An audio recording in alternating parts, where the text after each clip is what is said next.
បាទ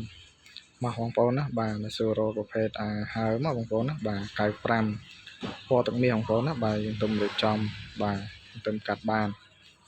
រៀបចំសម្អាតរួចរាល់បងប្អូនណាបាទឆ្លាញ់ចង់បានទេអាចតកតងមើលផ្ទាល់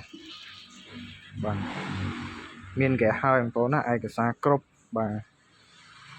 ឡើងនៅស្អាតសមរម្យបាទបងប្អូនណាឆ្លាញ់ចង់បានពណ៌នេះបាទពណ៌កម្របងប្អូនណាបាទមានយើងទិញបានមួយឯងពណ៌នេះបាទ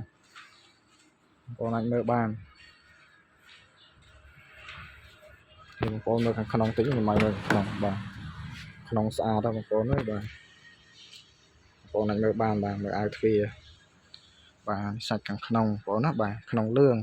បាទដបូលបាទអត់មានធ្លាក់មានអីទេបងប្អូនណាបាទបងប្អូនមើលសិនណាបាទបងប្អូនមើលសាច់មុខ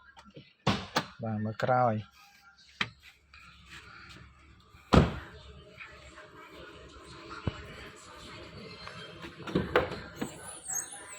នេះបងប្អូនណាបាទនេះសាច់ខាងមុខបាទបងប្អូនអាចមើលបានបាទ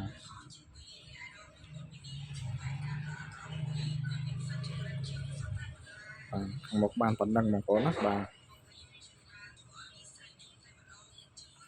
បងប្អូនមើលខាងក្រោយម្ដងក្រោយក៏ស្អាតដែរបងប្អូនណាបាទក្រោយក៏ស្អាតដែរបាទនេះហ្គាសបងប្អូនបាទហ្គាសមកធុងឲ្យស្រេចនេះបងប្អូនណាបាទតំណប់បានបាទតំណប់បាតស្អាតបងប្អូនបាទ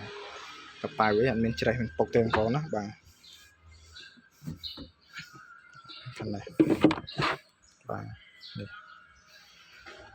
តម្លៃ3000បងប្អូនណាបាទអាចនិយាយគ្នាបានតិចតួចទៀតបាទឆ្លាញ់ចង់បាននេះអាចមកមើលផ្ទាល់សិនបងប្អូនណាបាទតម្លៃចរចាបានហ្នឹងហើយទីតាំងបាត់ដំបងបងប្អូនណាឆ្លាញ់ចង់បានបាទតើតមកបាទអរគុណ